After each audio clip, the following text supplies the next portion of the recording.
الفاتحة. أن الله تقبل الصلاة والدعاء، ثم إلى أرواح والدينا ووالديكم وأمواتنا وأمواتكم وأموات المسلمين أجمعين، وإلى حضرة النبي محمد صلى الله عليه وسلم. الفاتحة. أعوذ بالله من الشيطان الرجيم. بسم الله الرحمن الرحيم. الحمد لله رب العالمين. إياك نعبد وإياك نستعين. اهدنا الصراط المستقيم صراط المغضوب عليهم ولا الضالين. Bismillahirrahmanirrahim. Assalamualaikum warahmatullahi wabarakatuh. Waalaikumsalam warahmatullahi wabarakatuh. Hamdan lillah wa syukran lillah wa la hawla wa la quwwata illa billah. Asyhadu an la ilaha illallah wahda wa asyhadu anna Muhammadan abduhu wa rasuluhu la nabiyya ba'da. Allahumma salli wa sallim ala sayyidina Muhammad ibn Abdillah wa ala alihi wa sahbihi wa mawalah. Allahumma rzuqna fahman nabiyyin wa hifdzal mursalin wa ilhamal malaikatil muqarrabin. Allahumma zidna ilman nafi'an wa rzuqna fahman wasi'an. Rabbi shrah li sadri wa yassir li amri wa hlul 'uqdatam min lisani yafqahu qawli. Rabbi saddid lisani wa hdi qalbi bihaqqi sayyidina Muhammadin sallallahu alaihi wasallam. Amma ba'd. Pertama-tama puja dan syukur kehadirat Allah Subhanahu wa taala. Demikian pula salat serta salam kehadiran Nabi yang mulia, junjungan kita baginda Rasulullah sallallahu alaihi wasallam, baik kepada keluarga dan para sahabat-sahabat beliau. Yang saya hormati pimpinan musalla, imam musalla, pengurus musalla, sahibul bait, ibu-ibu, bapak-bapak, jamaah Majlis Taklim, ya, Musalla Ar-Rahmah yang saya muliakan, yang dirahmati Allah. Tadi sempat disampaikan bahwa ini perdana musallanya, Pak, ya. Ya. Alhamdulillah dinamakan Ar-Rahmah. Kalau saya mau tanya kira-kira Ibu, Ar-Rahmah ini bahasa Arab apa bahasa Kandurusa? Ya, bahasa Arab. Kalimat ini sering kita dengar. Ucapan ini sering kita dengar di mana-mana. Tapi sebagai seorang muslim sejati, seyogianya dia harus tahu apa itu Ar-Rahmah. Kita mulai dari Ar-Rahmah dulu ya. Karena tadi saya disampaikan sampai jam 1 ini kegiatan acara. Ar-Rahmah itu merupakan kalimat atau kata dasar, kata utama dari kata kerja yang disebut rahima yarhamu, rahmatan atau irhaman, yang maknanya ada dua. Yang pertama, Ar-Rahmah artinya Ar-Rahim, ya. Ar-Rahmah juga artinya wuddan syadidan. Pertama, arti rahmah berasal dari kata yang maknanya adalah peranakan. Itu dulu, peranakan. Kemudian populer di Indonesia disebut dengan rahim. Rahim seorang wanita. Kata kedua yang dikandung oleh kata Ar-Rahmah ini adalah wuddan syadidan. Apa artinya? Cinta kasih yang sudah sampai melampaui batas normal. Nah, kalau disebut wuddan itu masih cinta, ada batas.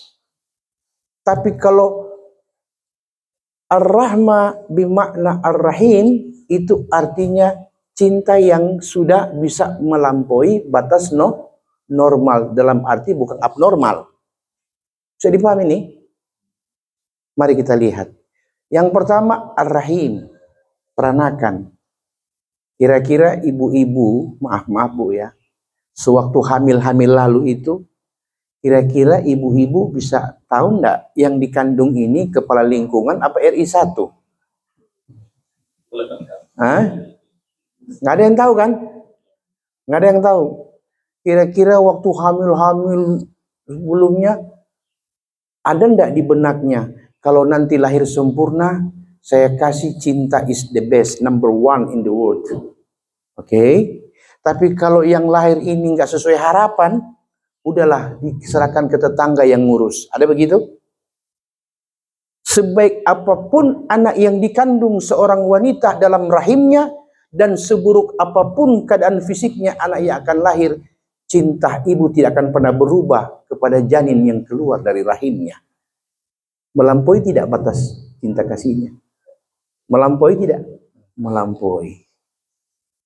Berikut, dalam Quran surah Luqman ayat 34, ada 5 kegaiban yang Allah tidak akan ceritakan dan akan ajarkan kepada manusia. Dan itu janji Allah.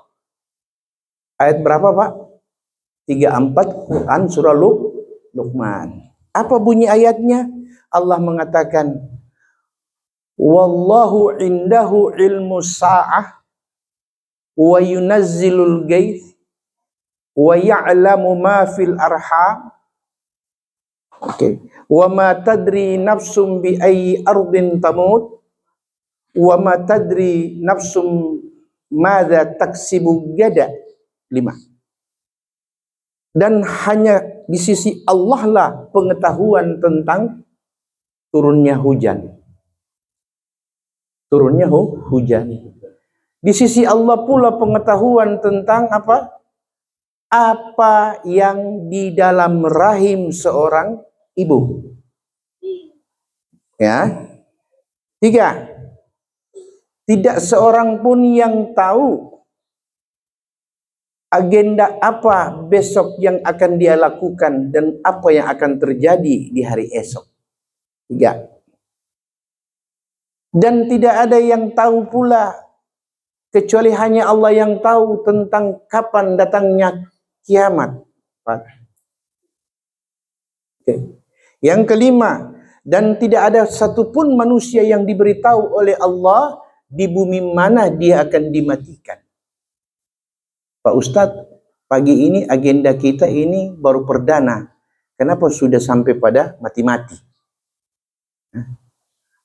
Begini, saya baru pengantar ini Pak. Biasanya pengantar 1 jam lebih. Ya. Belum masuk agenda, belum masuk materi, baru pengantar. 5 kegaiban rahasia Allah ini, 1 di antaranya tidak ada yang tahu apa yang ada di dalam rahim. Saya garis bawahi kata apa. Pak, Ibu, ada enggak perbedaan kata apa dan siapa? Kalau apa lebih kemana? Substansinya lebih kemana Pak, Ibu? Lebih ke materi atau non gerak. Kalau siapa, substansinya kemana? Ke yang hidup. Dan begitu.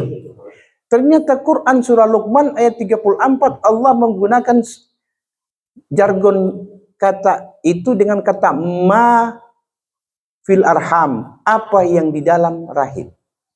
Kenapa begitu? Mari kita lihat.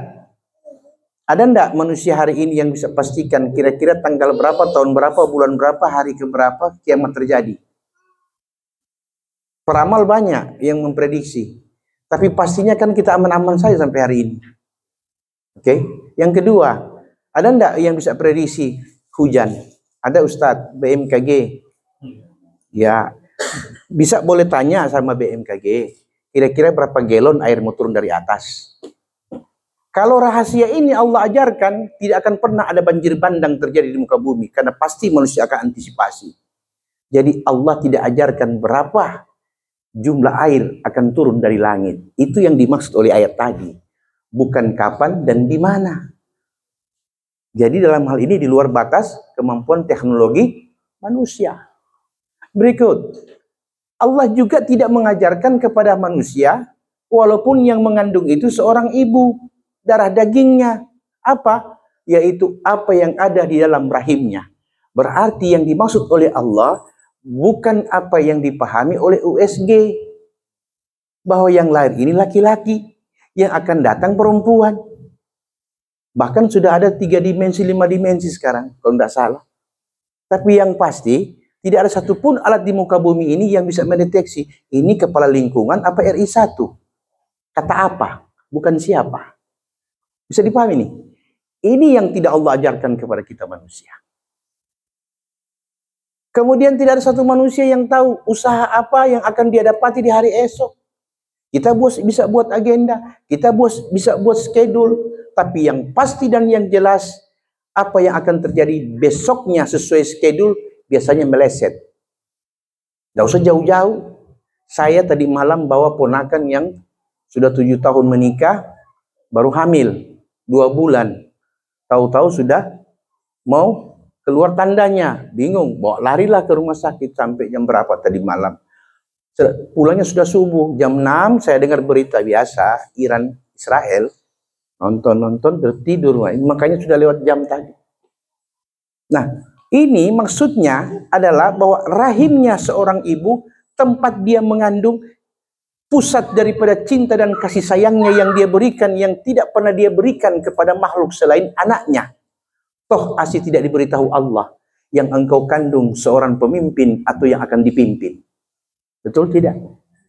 Ustadz, kalau seandainya Allah kasih tahu apa dia punya dampaknya? Oh, banyak dampaknya. Satu di antaranya, cinta akan berbeda. Kenapa cinta berbeda? Wah, ini anak pertama ini kepala lingkungan 3. Biasa-biasa aja.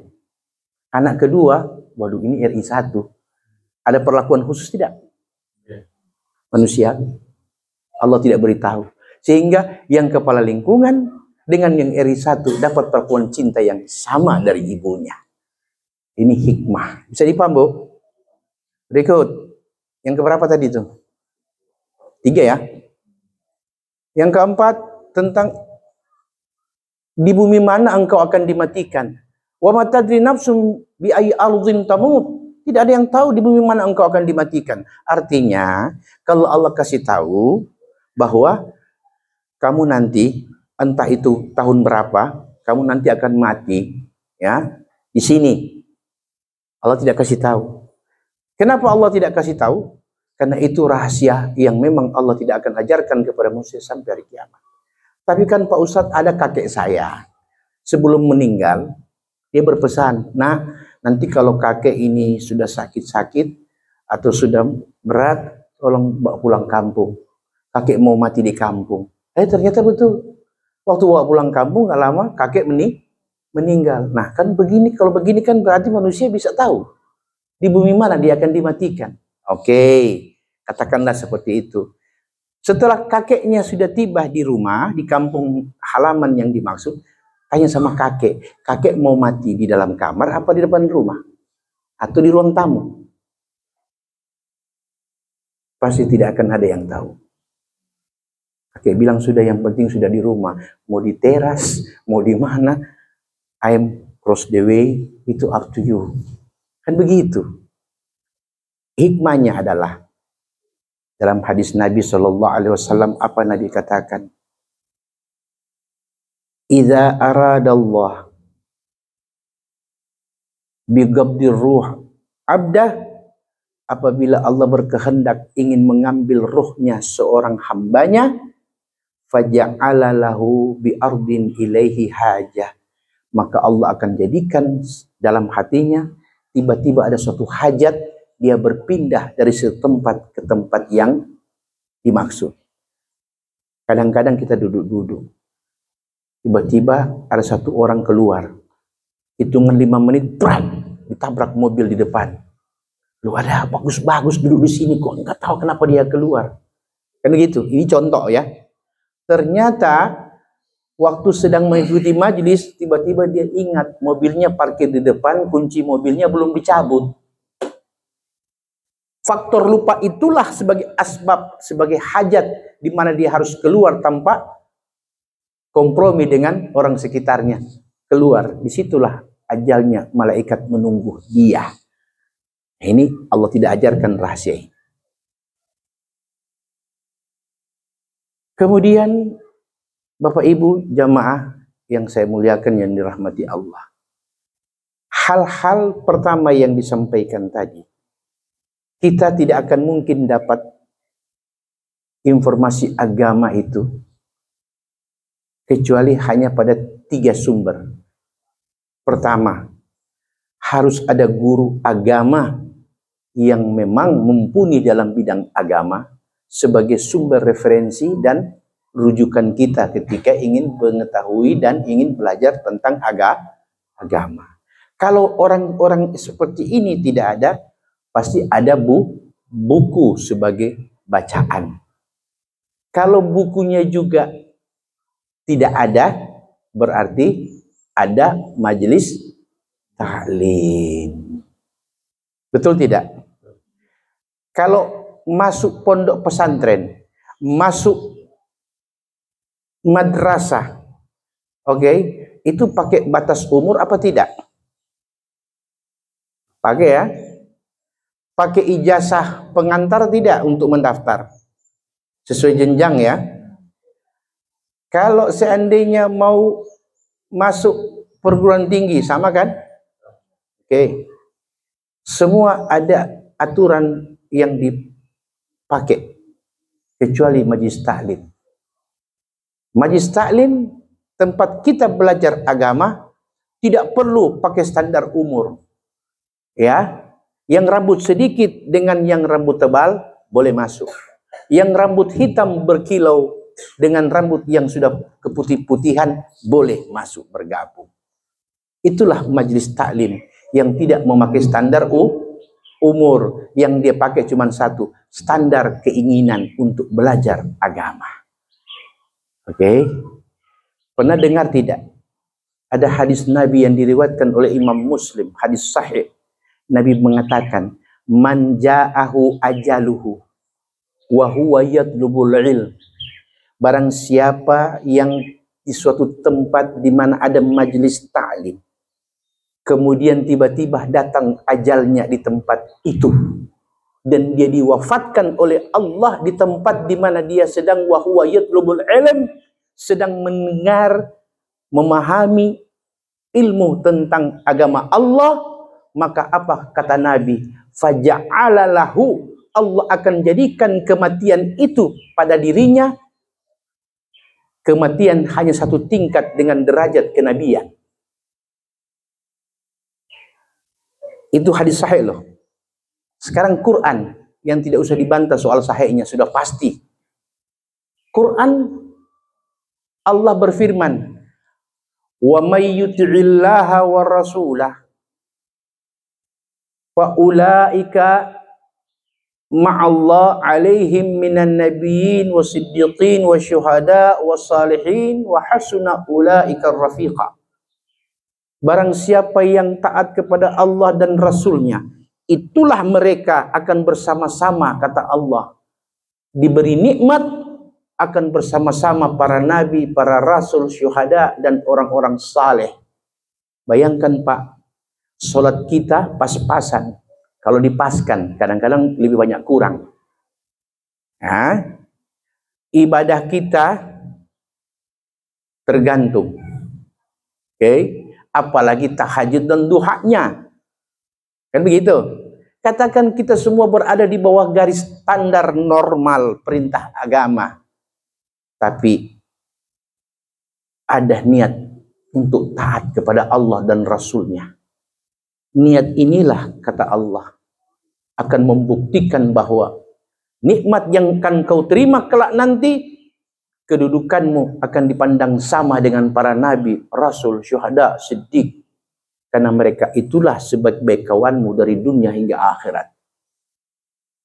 Bisa dipaham, Bu?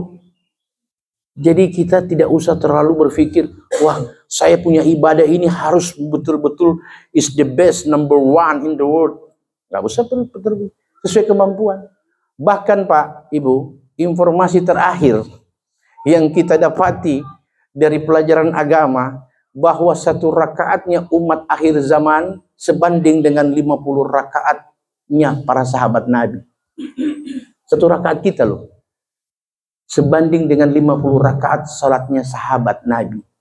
Loh, Pak Ustadz, mereka kan punya keutamaan kan lebih daripada kita. Lah kita ini kan jangankan bilang jumpa Nabi. Riwayat hadis Nabi saja ada yang sudah ada yang dhaif, ada yang palsu, ada yang sahih. Nah, mereka para sahabat semua sahih semua. Karena ucapan Nabi langsung dari orangnya. Terus kenapa rakaat kita lebih besar, lebih banyak? Mari saya kasih contoh. Pak, kalau lagi sedang kerja di kantor, berat tidak 5 waktu? Dengan pekerjaan yang menumpuk. Jadi berat tidak? Satu rakaat itu, time is money bukan? Kalau menurut kantor.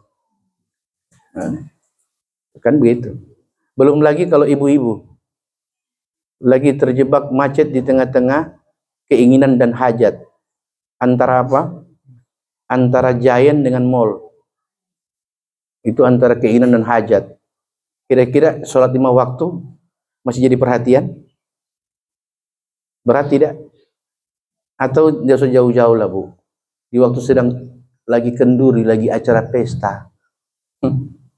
Ibu-ibu yang paling banyak berias siapa? Bapak apa ibu-ibu? Yang paling lama di cermin sebelum ke pesta? Ibu-ibu. Biasanya ibu-ibu sudah duluan mandi, bapak belakangan.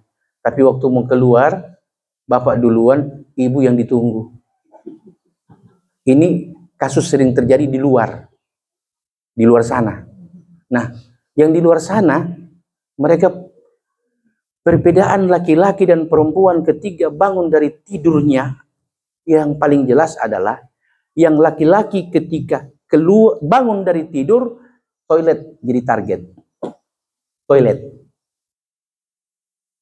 Perempuan ketika bangun dari tidur, cermin jadi target dengan sisir. Baru dia ke toilet, baru dia ke tempat lain. Kenapa? Fitrah manusiawi. Allah sudah jadikan seperti itu. Nah, kembali kepada tadi. Ketika ada pesta, tadi make up-nya berapa jam? Kalau dia pedikur, manikur, baru dia rebonding segala macam, pakai hairspray dan sebagainya, ya paling lama lah, paling cepat 1,5 jam, itu sudah cepat sekali tuh. Ya, belum dia mau atur dia punya baju, baru dia mau lenggak-lenggok di depan cermin, ya, mau lihat body kanan, body kiri. Nah, sudah itu, ya sudah cukuplah 2 jam keluar dia. 2 jam loh Bu, pergi ke pesta. Karena acaranya, agendanya di pesta itu molor, maka jam 3 belum selesai acara. Doa makan belum dibaca. Make up sudah sebahagian luntur. Oke, kira-kira kalau disuruh waktu itu ada azan, Allahu Akbar, asar. Kira-kira pilih mana Ibu? Pertahankan make up atau pergi sholat? Jujur. Ya? Sudah berapa banyak kalau di pesta ada yang sholat dulu? Memang kalau bela diri gampang, tapi realitanya yang selalu menjawab. Bapak-bapak lebih enak lagi. Sudah tidak ada makeup, tidak sholat. Betul tidak? Saya kan sering diundang ke pesta. Sering perhatikan, wah ini keadaan umat akhir zaman. Wajar kalau Nabi mengatakan sesuai dengan firman Allah, 1 rakaatnya umat Muhammad di akhir zaman sebanding nilainya di hadapan Allah dengan 50 rakaat sahabat Nabi. Sahabat Nabi berjuang Ibu, berjuang untuk mempertahankan rakaat itu dengan pedang dan tombak. Jihad namanya. Hari ini umat akhir zaman mempertahankan 1 rakaat harus berjuang dengan apa? Perasaan. Takut ditegur pimpinan. Perjuangan ini jauh lebih berat. Itu sebabnya Nabi mengatakan jihad melawan hawa nafsu lebih besar daripada perang Uhud sekalipun. Jadi paham? Itu sebagai pengantar saja dulu. Silakan kalau ada pertanyaan dibuka bebas. Tanya apa saja. Selama saya tahu, saya jawab. Kalau saya tidak tahu, apa boleh buat? Silakan. Mau ibu-ibu tanya tentang apa, silakan bapak-bapak.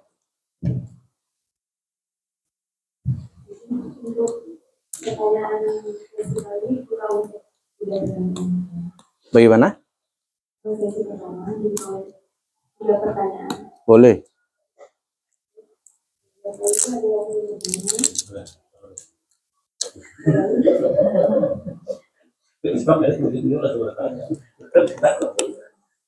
Silakan.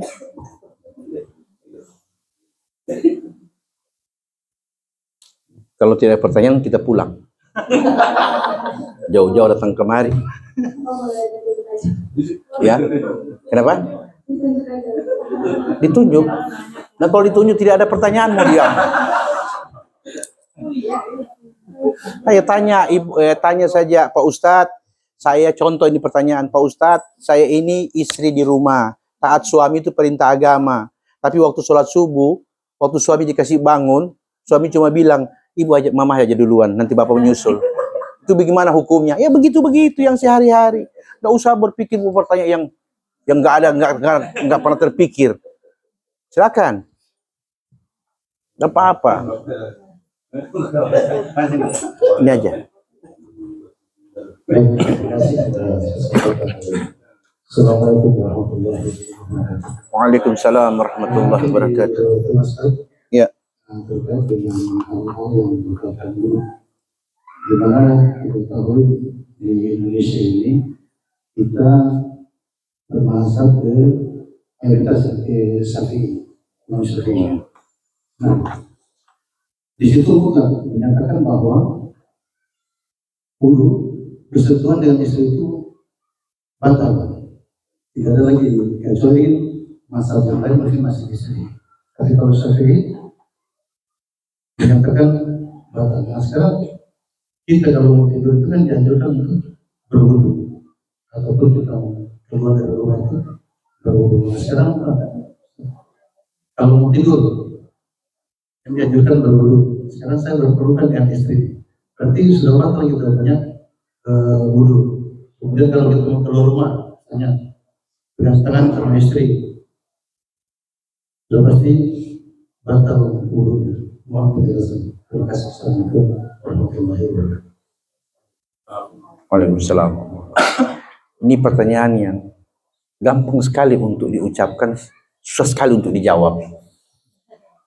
Jadi masalah wudhu dan mazhab, Pak Ustadz, kenapa kita harus bermazhab? Itu dulu.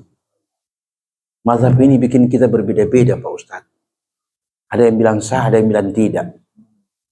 Yang akhirnya kita jamaah orang awam jadi bingung. Betul tidak? Jujur-jujur saja. Biar tidak ada dusta di antara kita. Kalau saya kasih satu ilustrasi pertanyaan ke Bapak. Di depan Bapak ada profesor matematika. Di samping profesor ada guru matematika. Bapak ingin bertanya tentang rumus matematika. Jawaban mana kira-kira yang paling diharapkan? Jawaban matematika dari profesor atau dari guru matematika? Hah? Ya? Siapa? Guru. Yang ini profesor matematika. Yang ini guru matematika. Jawaban mana yang paling kita sukai? Profesor matematika apa guru matematika? Ya, tergantung. Jadi profesornya dari dia mulai sekolah sampai dia mendapat S1, S2, S3 itu matematika terus. Oke. Sampai jenjang pasca sarjana. Yang ini guru matematika D3. Mau ambil yang mana? Guru juga. Apa alasannya harus guru? Cara penyampaiannya. Kalau profesor? Kelas tinggi. Oh, itu yang terjadi pada kita sekarang. Lebih suka mendapatkan informasi agama TikTok, Instagram, YouTube daripada seperti ini. Jadi kalau Anda dan saya berbeda, wajar. Karena informasi tingkat dasar. Oke. Mana kita pilih? TikTok, Instagram, YouTube tidak bermadhab, atau ulama yang memang mumpuni ilmunya kemudian dia mengatakan inilah pendapatku, mana yang mau diamalkan? Amalan YouTube apa amalan mazhab? Kita lihat logikanya harus begitu. Jangan melihat perbedaan yang ada hari ini. Itu sebabnya ketika Nabi Muhammad SAW minta kepada Allah dengan 7 permintaan. 6 Allah kabulkan, 1 ditolak mentah-mentah oleh Allah. Tahu Pak, apa yang ditolak Allah? Ketika Nabi minta agar umatnya dipersatukan oleh Allah, Allah tolak. Allah tidak menghendaki umat Islam itu untuk bersatu sebagaimana keinginan Nabi-Nya. Aneh toh? Aneh. Artinya, kekuatan umat Islam itu ada pada perbedaan. Bukankah hari ini yang melawan Israel bukan Sunni, Syiah, tapi diaminkan dan dihalangi sekaligus oleh Sunni. Nah, perbedaan inilah yang membuat ada nilai-nilai perjuangan yang menjadikan umat Islam itu kuat dalam perbedaan, bukan dalam persatuan. Persatuan itu kapan? Ketika Allahu Akbar. Saat itulah tidak dilihat mana Syiah, mana Sunni. Oke? Betul tidak? Seperti peristiwa kemarin. Kekuatannya ada di mana? Ada di kelompok-kelompok atau ada di kebersamaan? Ya, itu hikmah. Sehingga kenapa setiap ulama, Imam Syafi'i itu umurnya 54 tahun Pak wafat. Ilmunya diakui sampai akhir zaman. Kitabnya ratusan. Oke?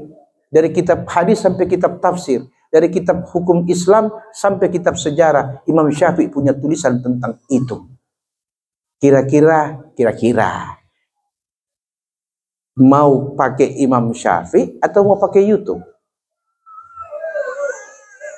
Hah?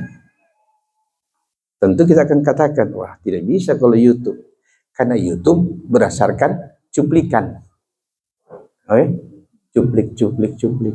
Nah, cuplikan ini berdasarkan masukan yang diberikan oleh YouTuber. Tak upload. Nah, apa yang masuk ke YouTube itu bukan berdasarkan pengetahuan mumpuni dari seorang YouTuber, tapi berdasarkan apa yang dia tahu. Dan itu belum teruji secara ilmiah.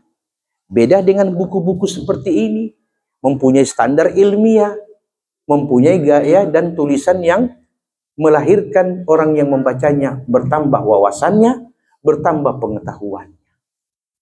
Nah, itu yang kita katakan dengan kenapa kita harus bermadhab. Madhab diakui oleh semua ulama, madhab apapun, mau Hanafi, Maliki, Syafi'i, Hambali, Auza'i, kemudian Abu Yusuf dan sebagainya, itu madhab ada ratusan Pak. Tapi yang diterima dan eksis hingga hari ini hanya 4 madhab yang disebut dengan madhab Sunni, dan 1 madhab disebut dengan madhab Ja'fariyah, yang kemudian kita kenal dengan Syiah, Imamiyah dan sebagainya. Jadi paham ini? Jadi kita merujuk kepada mereka itu lebih afdal dan lebih terjamin daripada kita merujuk kepada selain ulama. Makanya saya belum jawab soal wudhu Pak ya. Makanya karena saya tahu ini pasti seluruhnya yang bertanya habis ini. Jadi kasih habis di sini. Pokok habis dong. Kemudian itu yang menyebabkan Nabi kita Muhammad SAW 1500 tahun, hampir 1500 tahun yang silam. Apa Nabi katakan? Sayati zamanun ala ummati yadkhuluna fil masajid wa yujalisuna fiha hilakan amamuhumud dunya wa laysa lahum bihim lillahi hajah. Di akhir zaman kata Nabi, di tengah-tengah umatku, kau lihat umatku akan ramai masuk ke dalam masjid, duduk berkelompok-kelompok, sesuai dengan majelisnya masing-masing, dan mereka hanya membahas tentang dunia. Seakan-akan mereka masuk dalam masjid, mereka tidak butuh kepada Allah. Maka yang banyak terjadi, goyang arisan di teras masjid, kemudian cabutnya di dalam masjid. Goyangnya di luar, cabutnya di dalam, baru imamnya lagi aminkan dan bacakan doa. Itulah keadaan umat akhir zaman. Oke, kenapa? Hadis lain mengatakan, Sayati zamanu ala ummati yafirruna min ulama'ihim wa fuqa'ihim kama yafirru ganami anid dhi'bi. Kan datang di akhir zaman di tengah-tengah umatku, mereka akan meninggalkan berbondong-bondong para ulama-ulamanya dan ahli-ahli fikihnya, sebagaimana kau lihat seekor kambing lari terbirit-birit meninggalkan seekor serigala. Oke, apa kata Nabi? Fa idza kana dzalik, bila itu terjadi, kau lihat, ibtalahumullah bi thalathatin baliyat, maka umat yang meninggalkan para fuqaha dan ulamanya, mereka akan diberi 3 petaka sekaligus oleh Allah. 3 petaka kata Nabi. Al-awwal, petaka yang pertama kata Nabi adalah yarfa'ullah min kasbihim. Kalau mereka cari duit, mereka bekerja, mereka berusaha, Allah kasih itu rezeki tapi Allah cabut berkahnya.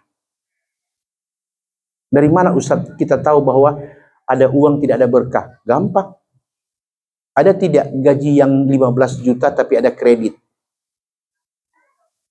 Ada tidak? Gaji 15 juta tapi ada kredit? Ada tidak? Bukan ada, banyak. Oke. Ada tidak? Sudah ada semua dalam rumah, masih mau lihat lagi yang di luar? Ada. Ada tidak perasaan banyak duit tapi merasa kurang? Termasuk saya. Harus jauh-jauh. Oke. Ada duit tapi kurang. Itulah nilai keberkahan yang Allah cabut. Sehingga harta, pendapatan tidak pernah mencukupkan dan memuaskan jiwa kita. Nabi berkata, hakikat kekayaan itu laisal ghina kasratul aradi walakinnal ghina ganiyan nafs. Bukanlah kekayaan itu ketika bertumpuk dan berbilang jumlah materi, tapi kekayaan itu kata Nabi ketika jiwamu merasa cukup dengan apa yang kau miliki. Lebih cepat tertidur mana?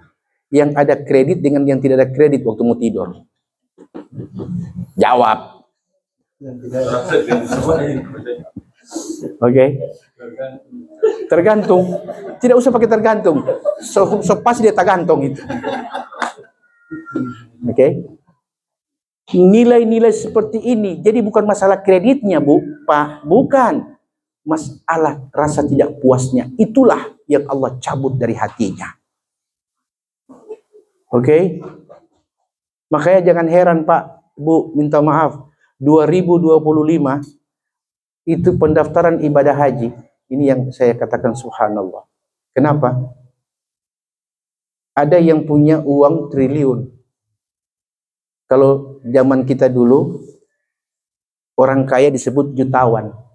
Waktu kita masih kecil-kecil dulu, jutawan. Berapa ton DP doi? Bunyi ton, Bu. Ton itu artinya 100.000. Era 90-an dia naik. Jadi jutawan, jadi miliarder. Era 2000-an jadi triliuner. Berarti nilai turun tidak? Nilainya turun, Bu. Karena dulu mau beli motor, ibu punya uang 150.000, motor baru. Punya 3 juta, mobil baru. Chevrolet lagi diesel.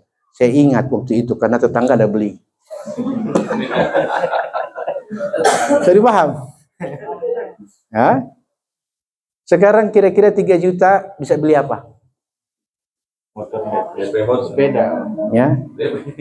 3 juta kira-kira bisa beli apa? Iya, DP motor. Itu pun motor second hand.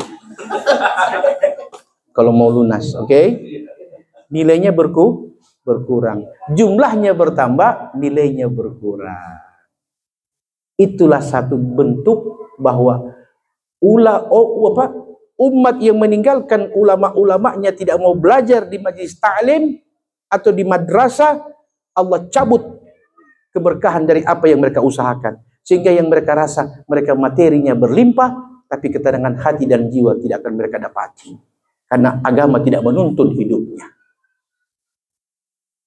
Quran surah Al-Zukhruf ayat 27 jelas Allah berkata, "Wa may ya'su an dzikri rahman nuqaid lahu syaitanan fa huwa lahu qarin." Barang siapa yang tidak mau mengindahkan urusan agama Allah, tidak mau tahu tentang perintah dan larangan Allah, Allah akan jadikan syaitan sebagai pembimbing hidupnya. Maka syaitan seret dia. Ibu wakil baru beli ini. Si tukang ibu kepala. Dia gosok yang lebih tinggi. Keluar ibu wakil. Waduh, Avanza. Karena ini ibu kepala, ambil sedikit tinggi di atas Avanza. Apa itu, Pak? Tidak tanggung-tanggung Alphard.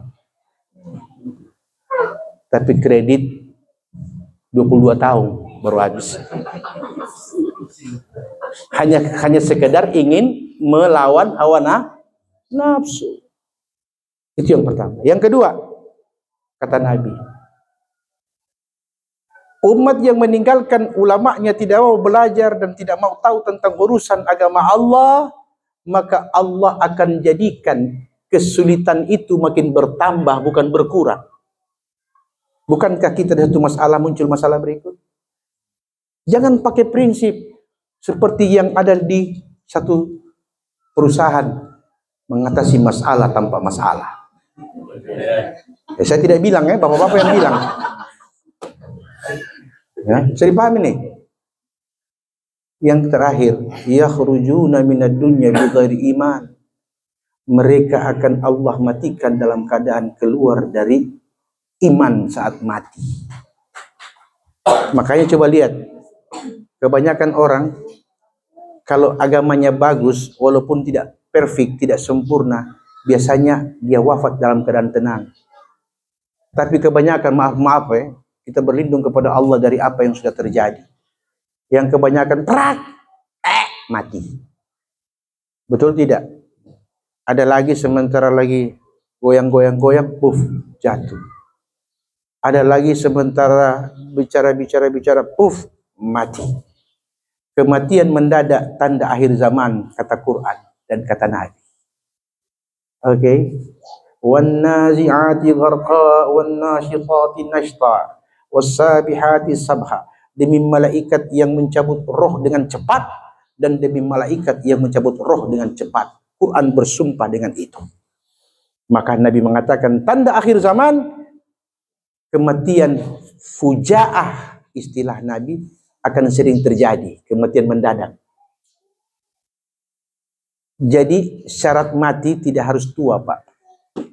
Dan syarat mati tidak harus sakit. Syarat mati ketika sudah tiba waktunya. Bisa dipahami nih?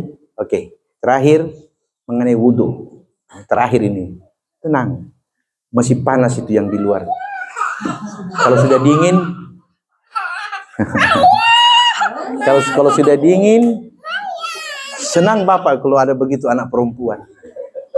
Saya sambung jangan dulu masalah wudhu. Salah anak perempuan. Suatu saat seorang ibu gendong anak perempuan. Mau dengar, Bu? Di zaman Nabi nih.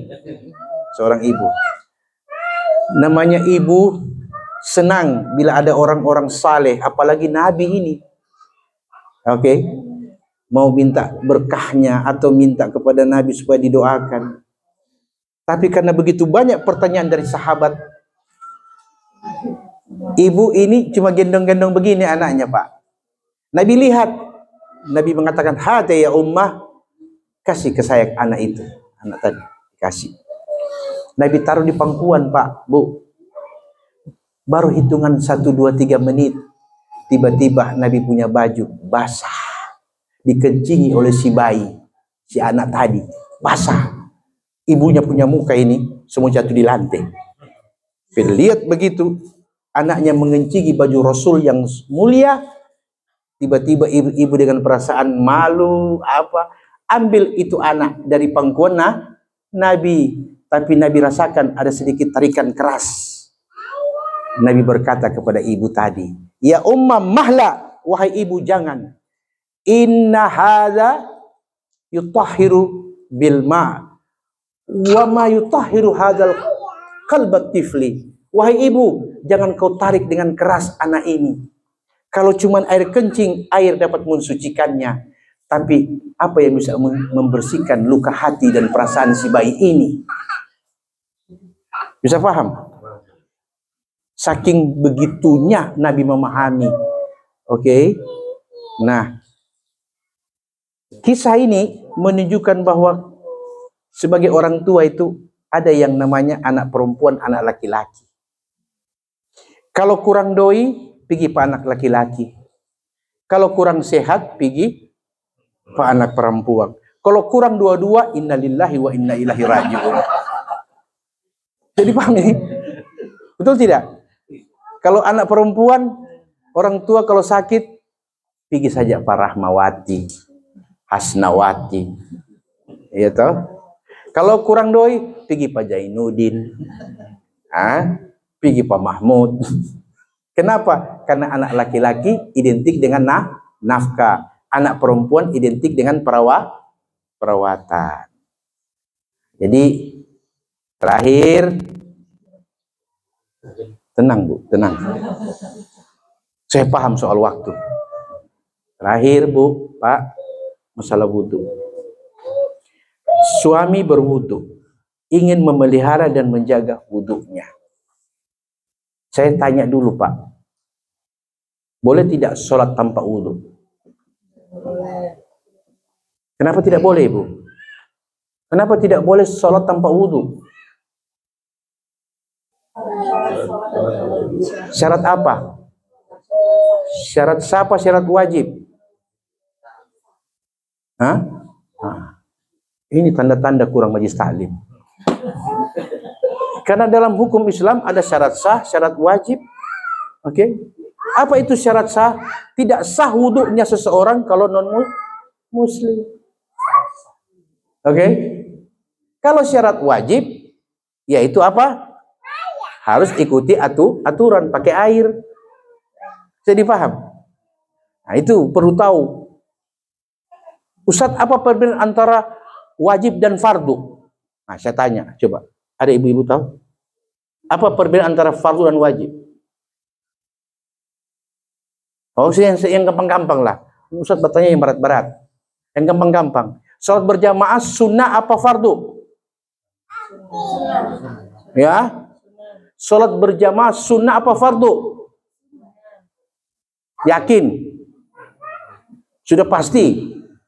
Semua ulama, mau yang ada mazhab, yang tidak ada mazhab mengatakan salat berjamaah di masjid atau di rumah hukumnya fardu kifayah. Bukan sunnah Ibu. Hukumnya salat berjamaah itu di masjid atau di rumah fardu kifayah. Artinya fardu kifayah, kalau di satu kampung sudah ada yang salat berjamaah minimal 2 orang, maka yang lain jadi sunnah. Nanti semua satu kampung kena dosa kalau di satu kampung itu tidak ada lagi orang salat berjamaah. Baru kena dosa satu kampung. Itu hukum asalnya. Dari mana tahu? Dari majlis taklim. Saya dipahami ini? Nah, itu yang saya katakan tadi. Kemudian, Ustadz, kalau pertanyaan seperti itu, apa sih korelasinya dengan pertanyaan tadi? Istri berwudu, suami berwudu, dua-dua jaga wudu. Nah, kalau begitu, kita jawab yang gampang-gampang. Tidak usah ketemu. Karena masing-masing baku jaga jarak. Gara-gara soal batal. Mam, hati-hati. Saya berwudu ini. Mama bilang, kita lebih sama. Begitu 24 jam.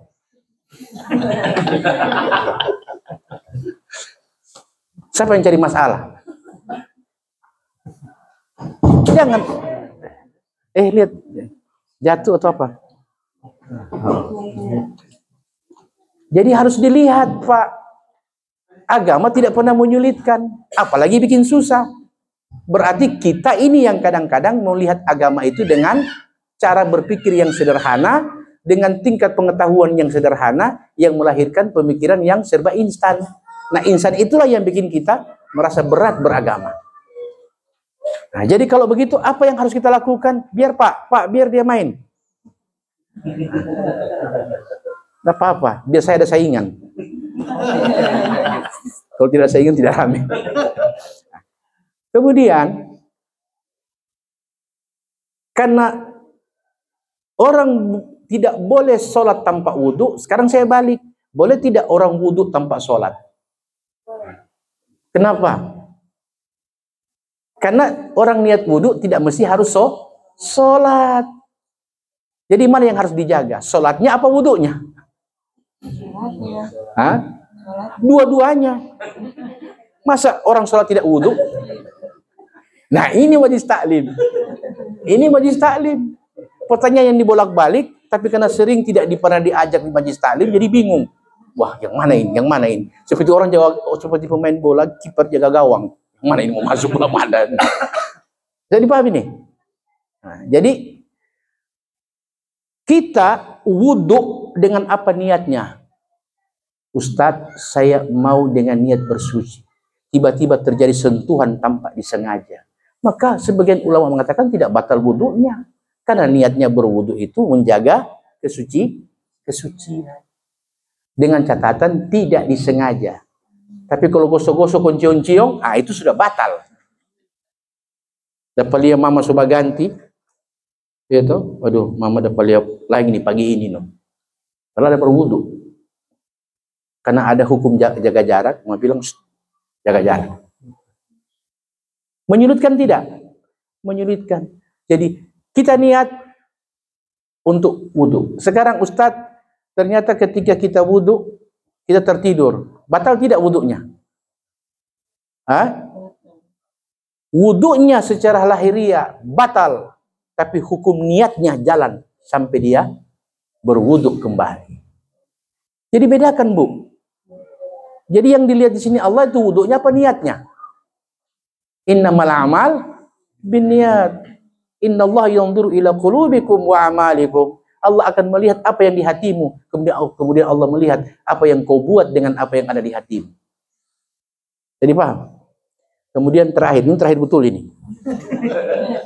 Terakhir tentang bagaimana dengan orang yang berwudu, sebaiknya seperti apa dan bagaimana berwudu. Yang pertama, di majlis taklim ini ke depan siapapun pematerinya nanti kelak belajar dulu dari tentang perbedaan yang ada dalam hukum wudu, sunnah wudu, syarat wudu, wajib wudu, rukun wudu. Kenapa? Saya kasih contoh. Perhatikan, kalau kita belajar ya, cara berwudunya begini. Bismillahirrahmanirrahim, walhamdulillah ala nikmatil iman wal islam. Asyhadu an la ilaha illallah wa asyhadu anna Muhammadar Rasulullah. Allahumma tsabbit ala millati Rasulillah SAW. Bercuci tangan ini. Ini. Ketika dia mau berkumur-kumur, dia mengucapkan Allahumma a'inni ala tilawatil Quran wa dzikrika wa syukrika wa husni ibadatik. Dia berkumur. Yang pertama dia bilang, ya Allah, segala puji bagi Engkau ya, atas nikmat iman dan Islam yang datang kepada aku. Dengannya aku bersyahadat tiada Tuhan selain Engkau dan Muhammad Rasul Allah. Ya Allah, matikanlah aku dalam keadaan mengikuti ajaran Nabi Muhammad sallallahu alaihi wasallam. Dia basuh dia punya tangan. Kenapa doa itu diucapkan dan diajarkan oleh ulama? Karena pada saat kita membasuh tangan, yang ketiga di kantor yang bertanda tangan, ini apa yang ini? Yang tanda tangan kredit yang mana? Yang ini apa yang ini? Ya Allah, matikan aku dalam ajaran agama Rasul, dalam bimbingan ilahi Tuhan yang Maha Esa. Jadi tangan terkontrol. Itu hikmahnya doa dibaca ketika membasuh tangan. Berikut, ketika membasuh mulut, dia katakan apa? Allahumma a'inni ala dzikrika wa syukrika wa husni ibadatik. Ya Allah, bantu dan tolonglah aku ketika membasuh mulutku ini agar dia pandai membaca Quran, berzikir dan selalu bersyukur kepada Engkau. Pada waktu wudhu, Bu, dia minta kepada Allah agar mulut ini Allah bantu. Ketika dia akan hirup untuk ke hidungnya, dia ucapkan apa? Ambil air wudhunya, dia ucapkan Allahumma arihni raihatal jannah wala tarhani raihatan nar. Ya Allah, bauilah hidung yang kubasuh ini dengan bau surgamu, jangan Engkau baui ia dengan bau api neraka jahanam. Waktu basuh hidung. Waktu akan membasuh muka, dia ucapkan nawaitul wudu'a li raf'il hadatsil asghar fardan lillahi ta'ala. Aku niat mengangkat hadas kecil sebagai satu kefarduan karena Allah semata, baru dia ucapkan doa. Allahumma bayyid wajhi yawma tabyadun wujuh wa taswaddu wujuh. Ya Allah, putihkan dan ceriakan wajahku di yaumil mahsyar. Di hari itu banyak wajah yang hitam karena dosa. Bayangkan, Bu. Ketika dia membasuh tangan kanan sampai ke siku, dia berkata apa? Allahumma atini kitabi biyamini fahasibni hisaban yasira. Ya Allah, tangan kanan yang kubasuh ini, biarkan tangan kanan ini yang akan mengambil kitab amalku di hari kiamat, dengan tangan kanan ini kuterima. Dan hitunglah amal-amalku dengan sebaik-baik dan semudah-mudahnya. Itu dia minta kepada Allah. Ketika membasuh tangan kiri, dia mengucapkan doa, Allahumma la ta'tani kitabi biyamini. Ya Allah, jangan pernah tangan kiri ini menerima kitab amalku dengan tangan kiri, karena itu mendatangkan kebinasaan bagiku. Pada waktu dia membasuh kepala, dia ucapkan doa, Allahumma azinni tahta zilluka yawma la zilla illa zilluk. Ya Allah, naungi kepala yang kubasuh ini dengan air wudhu, di hari kiamat nanti mendapat naungan di bawah naungan arsy-Mu. Oke? Ketika dia membasuh kedua telinga, dia ucapkan doa, Allahumma ja'alni minal ladzina yastami'una al-qawla fayattabi'una ma'ahsana. Ya Allah, jadikanlah kedua telinga yang kubasuh ini, dia hanya suka mendengar apa yang baik dan tidak mau mengikuti apa yang buruk. Ketika membasuh kaki kanan sampai ke mata kaki loh. Apa dia ucapkan? Allahumma tsabbit qadami 'ala sirat yauma tazillu fihi al-aqdam. Ya Allah, kaki yang kubasuh ini, kokohkan dan mantapkan ia di jembatan Siratal Mustaqim, karena di hari itu banyak kaki yang tergelincir karena dosa. Ketika dia membasuh kaki kanan sampai ke mata kaki, dia berkata apa? Allahumma ja'alni dzamban maghfura wa sa'yan mashkura wa tijaratan lan tabura.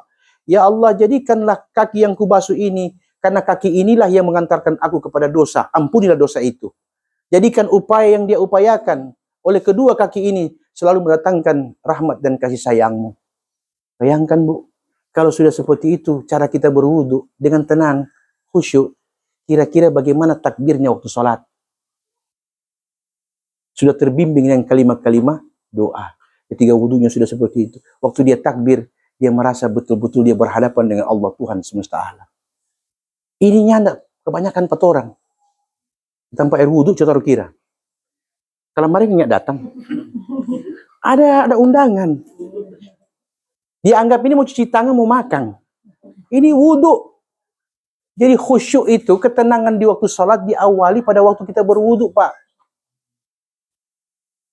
Bukan pada waktu takbiratul ihram. Ini tidak. Waktu takbir begini, Pak, Bu. Allah. Imam salam, dia belum, baru mau angkat tangan. Saya tanya, Pak, ada mau cari apa? Ada mau lihat ini cahaya. La haula wala quwwata illa billah. Dampak dari majlis taklim jauh dari hidupnya. Kenapa? Tidak salah takbirnya, tapi tujuan dan manfaatnya dia tidak dapat. Jadi perlu ilmu. Al-ilmu bila amal kasyajari bila samar. Ilmu yang tidak pernah dipraktekkan bagaikan pohon yang tak pernah berbuah. An-naqsyu at-ta'allum fil kibar kan naqshi alal ma' wa ta'allum fis sighar kan naqshi alal hajar. Belajar di waktu tua bagaikan mengukir di atas air, dan belajar di waktu masih muda-muda begini bagaikan menulis di atas batu. Coba Bapak melukis di batu. Dia cuma garis begini tetap sampai hari kiamat tertinggal. Coba bertulis di atas air yang ada mengalir. Belum habis tuh huruf B, sudah ganti di huruf Z. Assalamualaikum warahmatullahi wabarakatuh. Waalaikumsalam warahmatullahi wabarakatuh.